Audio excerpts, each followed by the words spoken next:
Doctor صاحب کی جو زندگی تھی اس کو دیکھتے ہوئے جس طرح سے وہ اس جہان فانی سے کوچ کر گئے ہیں، پاکستانی عوام ان سے دل سے محبت کرتی ہے، اس میں کوئی شک نہیں۔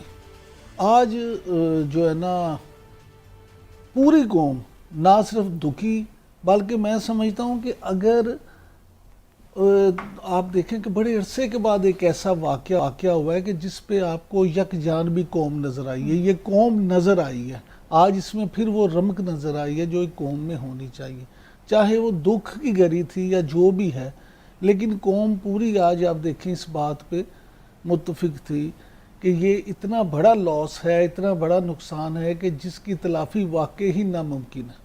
عمر شریف بلا شبہ ایک بڑا نام تھے، لیکن ان کا وہ اگر پاکستانی خدمات کے حوالے سے، قد کاٹ کے حوالے سے یا اپنے مقام کے حوالے سے دیکھا جائے شعبہ اور تو طرح عشر کا تھا، عشیر بھی نہیں تھے۔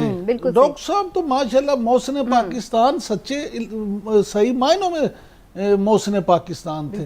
آپ یہ دیکھیں کہ آج اگر انڈیا کے ساتھ ہم آنکھ میں آنکھیں ڈال کے بات کرتے ہیں، آج اگر ویسٹ ہم سے خوف زدہ ہے، آج اگر اسرائیل ہمیں کھا نہیں سکتا، تو اس کی بنیادی وجہ یہ ہے کہ اللہ کی رحمت سے آپ ایک ایٹمی طاقت ہے، اور یہ ایٹمی طاقت آپ نہ ہوتے اگر ڈاکٹر عبدالقدیر نہ ہوتے، ایٹامک انرجی کمیشن نے جو کچھ کیا یا دوسرے لوگوں نے جو کچھ بھی کیا، آپ کا ایٹم بم ایک ہول رہتا اگر اس میں ڈاکٹر عبدالقدیر خان نے یورینیم کو افزدہ کرنے کا، انرچ کرنے کا وہ پروگرام نہ کیا ہوتا۔ لوگوں کی تو صدیاں گزر جاتی اس پورے پروسیس میں، آپ جتنے مختصر عرصے میں ڈاکٹر صاحب نے آپ کو ایک ایٹمی قوت بنا دیا۔ یہ واحد آدمی ہے جو خود ایک خط لکھا بھٹو کو اور کہنے لگا ڈھاکہ کے بعد کہ میں آنا چاہتا ہوں اور کوئی کبھی ڈھاکہ ہوگا نہیں اگر آپ مجھے بلائیں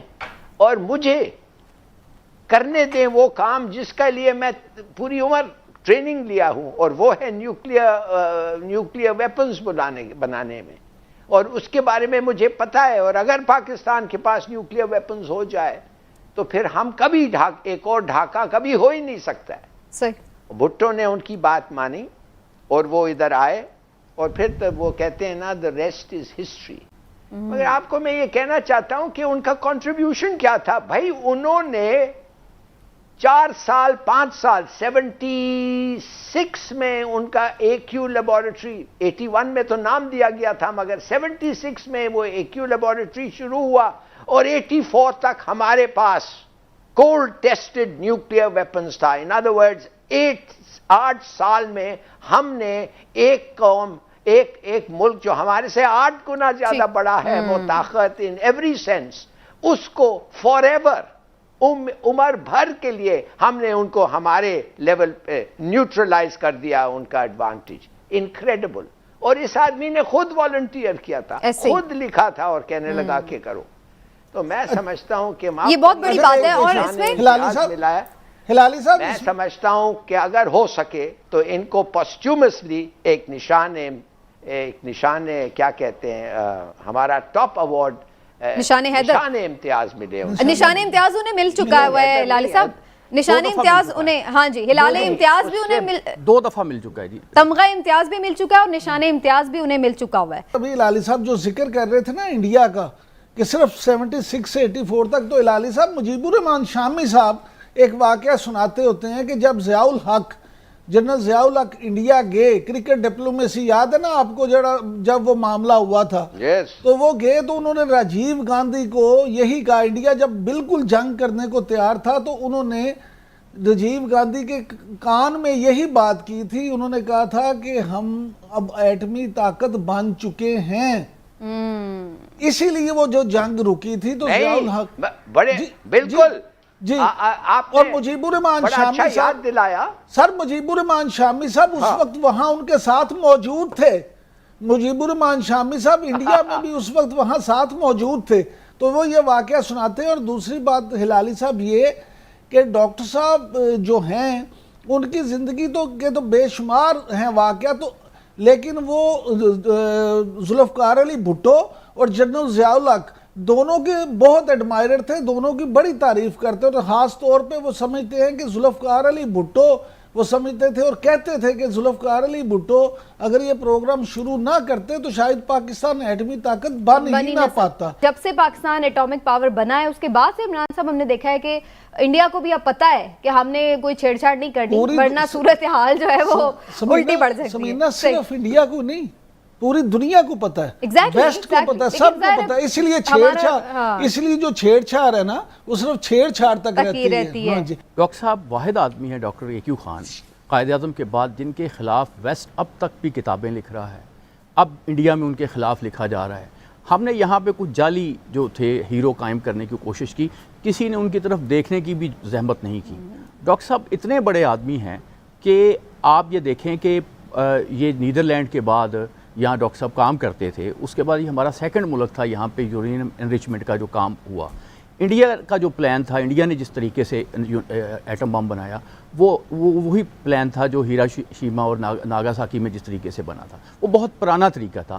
گجرال نے بھی کہا تھا کہ پاکستان جو ہے, جو پرائم منسٹر تھے انڈیا کے, پاکستان انڈیا سے اس معاملے میں بہت آگے ہے, بلکہ پاکستان اس ٹیکنالوجی میں امریکہ سے بھی آگے رہا. امریکہ نے بھی پاکستان کے بعد یہ ٹیکنالوجی حاصل کی, اس کے بعد یہ چین نے ٹیکنالوجی حاصل کی. ڈاکٹر صاحب نے پاکستان کو ایٹم بم بھی دیا, ڈاکٹر صاحب نے پاکستان کو میزائل بھی دیا. میرے سامنے ایک دفعہ جب ہم بیٹھے تھے ان کے دفتر میں, وہ محتاط ہوتے تھے, ہم بھی ان سے گفتگو نہیں کرتے تھے, تو کسی بندے نے بتایا کہ کہ ایک اس طرح سے سیٹلائٹ جو ہے وہ انڈیا نے پہنچا دیا ہے فضا میں. تو ڈاکٹر صاحب نے اس پہ ان سے جو گفتگو کرنی شروع کی تو مجھے یہ لگا کہ ڈاکٹر صاحب آپ کوئی بڑا کام کریں گے. جب ڈاکٹر صاحب نے یہ ہم نے میزائل کا تجربہ کیا تو ہم دنیا کے ڈیفنس میں 14ویں نمبر پہ آ گئے, اور جب ہم نے یہ ایٹم بم کا تجربہ کیا تو ہم دنیا میں 5ویں یا 6 نمبر پہ آ گئے. آپ کو میں نے کہا تھا کہ ان کو ہائیسٹ ایوارڈ ملنا چاہیے. جی ان کے ساتھ جو ہوا تھا, جو بھی ہوا تھا, میرے خیال میں کچھ تھوڑی سی بدمزگی بھی تھی. اس کے لیے بہت ضروری ہے کہ اس کو رائٹ کرنے کے لیے اب جو وہ گزر گئے ہیں ان کو نشان پاکستان ملنا چاہیے. ایک مجھے پرواہ نہیں ہے کہ یہ پروٹوکول وائز صحیح ہے کہ نہیں, he must get the highest award of Pakistan. دوسری بات جو میں آپ کو کہنا چاہتا ہوں, ان کو بڑا سوچ, اور ان میں یہ تھا, دیکھیے ایٹامک انرجی کمیشن کا منسٹر نہیں ہوتا ہے, منسٹر جو ہوتا ہے ایٹامک انرجی کمیشن کا وہ پرائم منسٹر ہوتا ہے. اور پرائم منسٹر کا جب میں سیکرٹری تھا بی بی کا تو میں ہینڈل کرتا تھا ایٹامک انرجی کمیشن.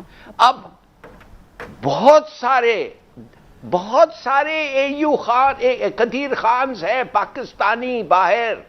میں کم سے کم 2 لوگوں کو جانتا ہوں جو ہمارے لیے قدیر خان بن سکتے ہیں.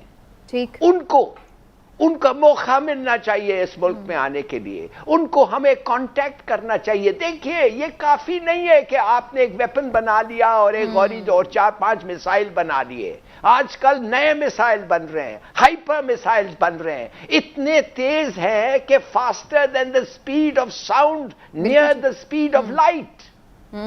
تو آپ ڈیولپمنٹ چاہیے آپ کو, یو مسٹ ہیو اٹ, کرتے رہیں جب تک آپ ان کو کانٹیکٹ نہیں کریں گے, آپ تلاش نہیں کریں گے, آپ اٹیمپٹ نہیں کریں گے, ایک ہی قدیر خان سے کام نہیں بنے گا. We need more. تھوڑا سا پہلے میں تھوڑی سی بات کرنا چاہوں گا آپ کی اجازت سے. پہلی بات تو یہ ہے کہ جو پاکستان کا سب سے اعلیٰ ایوارڈ ہے نشان امتیاز, وہ ڈاکٹر صاحب کو 2 دفعہ مل چکا ہے. اور ایک بلکہ اس میں ایک دلچسپ واقعہ بھی مجھے یاد آ رہا ہے, ابھی بات ہو رہی تھی تو ایک دفعہ ڈاکٹر صاحب نے کہا کہ جب یہ مجھے انہوں نے ایوارڈ دیا تو میں نے ان سے پوچھا کہ اس ایوارڈ کا فائدہ کیا ہے. تو اس نے کہا کہ آپ یہ ہتھیار جو ہے یہ بغیر لائسنس کے رکھ سکتے ہیں. تو اس نے کہا یار اس کی بجائے ایسے نہیں ہو سکتا کہ یہ کچھ جو ہمارے کاموں کو گڑبڑ کر رہے ہیں, آپ مجھے 2-4 بندے مارنے کی اجازت دے دیں. تو ڈاکٹر صاحب میں ایک بڑی وٹ ہوتی تھی اور بڑے وہ خوش ہوتے تھے, لطیفہ سن کے بھی خوش ہوتے تھے, لائٹلی پرسن تھے. مجھے اچھی طرح یاد ہے کہ ایک دفعہ وہاں پہ میں نے بات سنی کہ ایک انڈین جرنلسٹ ان کے پاس گئے کسی طریقے سے, اور انہوں نے یہ کہا کہ دیکھیں پاکستان چھوٹا ملک ہے, انڈیا بڑا ملک ہے, تو بات یہ ہے کہ اگر آپ 10 ایٹم بم بنائیں گے تو ہم 100 ایٹم بم بنا لیں گے, تو ہم کیسے آپ ہمارا مقابلہ کریں گے. تو ڈاکٹر صاحب نے بڑا خوبصورت جواب دیا. انہوں نے کہا دیکھیں پاکستان کو اگر آپ نے ختم کرنا ہے تو 3 ایٹم بموں کی ضرورت ہے, انڈیا کو اگر ختم کرنا تو 7 ایٹم بموں کی ضرورت ہے. تو اتنے ایٹم بم تو بن چکے ہیں, اب آپ نے زیادہ ایٹم بم بنا کے کیا کرنے ہیں. تو آپ جو ہے اب ہمیں امن کا سوچنا چاہیے، ہمیں اس خطے کے لوگوں کا سوچنا چاہیے۔ میں سمجھتا ہوں کہ ڈاکٹر صاحب جو ہیں انہوں نے ایٹم بم بنا کے اس خطے میں ایک امن جو ہے اس کا دور شروع کیا، توازن قائم کر دیا نا پاور کا۔